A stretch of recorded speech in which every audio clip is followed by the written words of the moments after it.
Donnie and Dolly. The team is supported by ableauctions.ca.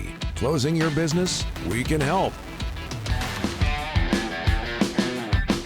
All today's guests, including John Shannon, standing by with his reaction to the Canucks hiring Adam Foote as their new head coach. Brought to you by the Vancouver Canadians. Seas at home for 5 games against Everett. It begins tonight, Rick. Friday, catch a nooner. Saturday is Women in Sports Day, featuring an appearance from Hazel May of Sportsnet. And on Sunday, it's another White Spot Family Fun Sunday, where kids can run the bases post-game. Check out the full schedule and get your tickets at CanadiansBaseball.com or call 604-872-5232. We haven't even talked about the Stanley Cup playoffs at all, because Dallas. Rick Tocchet, just before the show, hired by the Philadelphia Flyers. They made it official. Then a few moments after that, lo and behold, Adam Foote, new head coach of the Vancouver Canucks. John Shannon joins us now from the 100% Hockey Podcast. John, thanks for doing this, sir. How are you? How are you, boys? Just another quiet day, right? Well, it was supposed to be, and then what broke loose. What's your reaction to Adam Foote, with very little experience, being the new head coach of the Vancouver Canucks? I must admit, of the guys that were on the list, I knew that Adam was getting considered, but I was led to believe that there would be a little more head coaching experience at the NHL level to be considered. That's one of the reasons why I never thought Manny was going to get the job. So from that perspective, there's a bit of surprise. The one thing I would say is that, and you guys know it better than I do, but Rick Tocchet and Adam Foote were joined at the hip for the 2.5 years that they were there. Yeah. So that the relationship that was created between particularly Patrick Allvin and Rick and Adam, I think played a huge role in what has come through today. It speaks to the need for the general manager and the coach to have a strong bond, a strong relationship.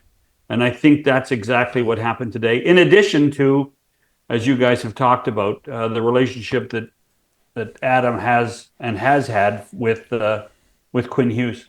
Yeah.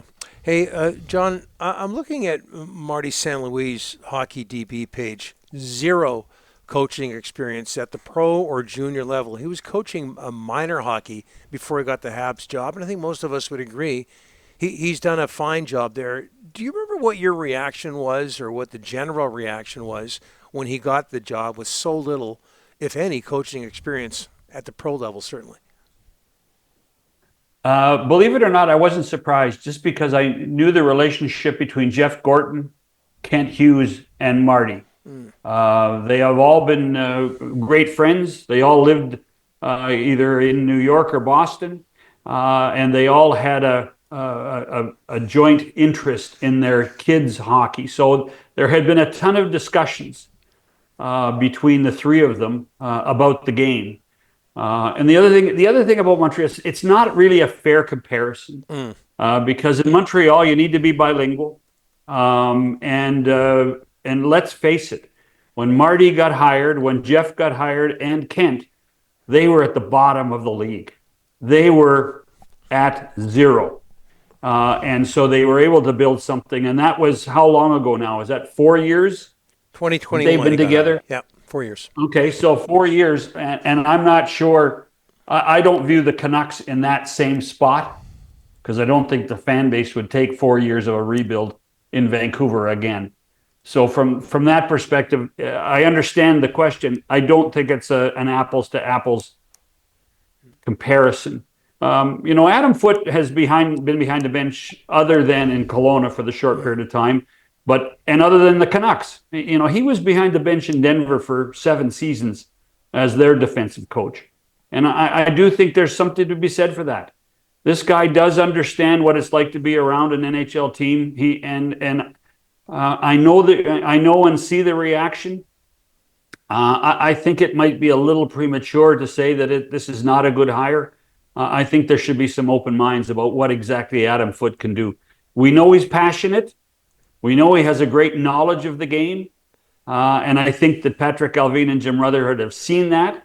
So I'm prepared to give Adam at least the benefit of the doubt for a while.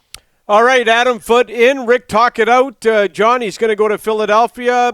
Was that a destination you thought all along for Tocchet? But boy, it looks like they're going to buck up for him. It looks like something like 5x5 for Tocchet in Philly.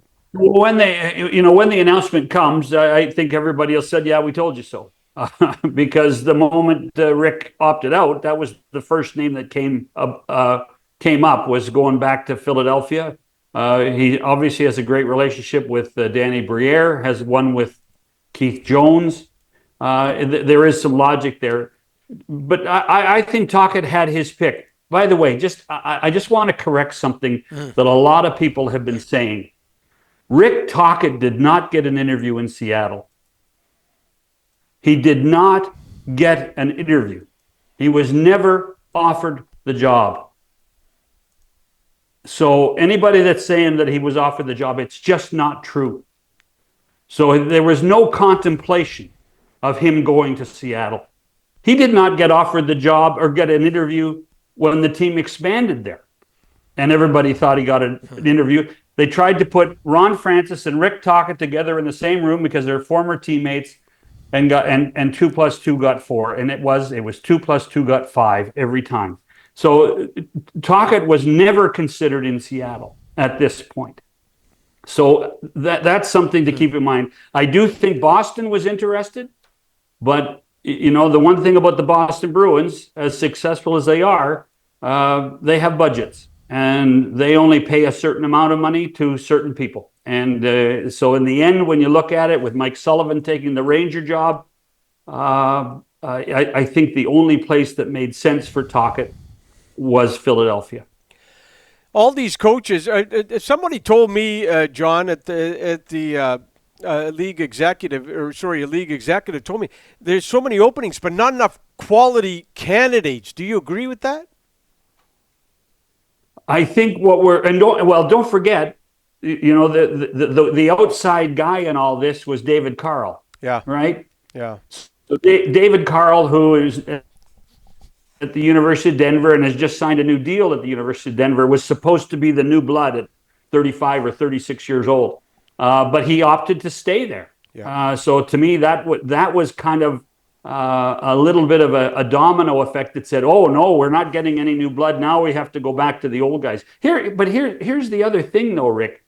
Look at the success of teams right now. Pete DeBoer is not on his first team. How many teams has Pete been on? 4 or 5. They're a pretty good team. Paul Maurice, same thing. Craig Berube, how many teams has he coached? This is at least 3. So there is something to be said for retreads. And I say retreads with love and affection. But that's just the reality of the way this business is. Should there be new young blood? Absolutely. And I think that's one of the reasons why you keep Manny Malhotra in Abbotsford. Let him hone his skills as a head coach. You don't want him back in Vancouver as an assistant coach. You don't want him picking up pucks. You want him making decisions and teaching people. Leave him in Abbotsford. I heard Ryan talk about the issues of stability in the American League. It's very valid. Allow Manny Malhotra to hone his skills so when the time comes, he is ready to be an NHL coach. The only problem there, John, and by the way, Ryan's puffing out his chest with your compliment there. But the only problem with that is you risk losing Manny to another organization.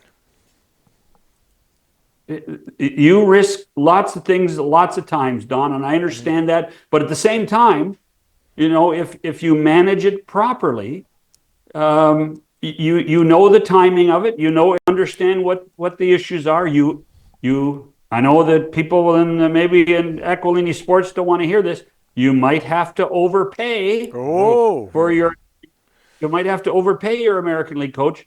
It's not popular to bring up Toronto in Vancouver. I know that, but I look at what happened when Kyle Dubas took over the Maple Leafs. He brought Sheldon Keefe not to the NHL team because he wasn't ready. He stuck him in the American League with the Marlies, and when they made the decision to move on from Mike Babcock, Sheldon Keefe was ready. And again, Sheldon Keefe did a pretty good job in Toronto and is doing a good job in New Jersey. So everybody, it's funny, right? Today's one of those emotional days. Everybody thinks there's no plan. Yeah. Well, and there's no plan until you put one in place. Yep. And so I would suggest there is a plan for Malhotra. And I would also suggest that Adam Foote will have a plan on, even though he's a defensive specialist, have a plan and bring someone in to handle a little bit of the offense. I look at Winnipeg, what they did in changing their assistant coaches in the offseason and bringing in Dean Chenault and Davis Payne, and look how successful they have been, at least until last night. Hey, one more, John, with the Stanley Cup playoffs, switching gears for a second, just how impressed are you with the Oilers and their 3-1 series lead over Vegas without Ekholm? It's truly an amazing story. And what has happened in Edmonton is the cries of "we have no depth, we have no depth" that occurred all season long are now, boy, we have great depth. All of a sudden, Adam Henrique, who had a miserable season, is playing the way he did in New Jersey and Anaheim. Connor Brown is 100% healthy. Evander Kane's back and playing like Evander Kane can. Trent Frederick is doing the same thing. So all of a sudden, their depth. And by the way, just as an aside, Troy Stetcher coming back into the lineup and playing and calming Darnell Nurse down last game was a big factor too. So all of a sudden, all the acquisitions that the Oilers made that people criticized, they've done a really good job of building depth. And it didn't hurt either that Connor McDavid missed 11 games in the regular season and Leon Draisaitl missed 15, and they're actually rested in the playoffs. And that's a big factor as well. Thanks for saying there's nothing wrong with retreads. You have no idea how much we appreciate. Well, no, that. hey, listen. Between the three of us, we could open one of those tire stores, the OK Tire Store. Why not? Yeah. We'll look into it. Used tires. It's busy, John. Thanks for joining us. Cheers, boys.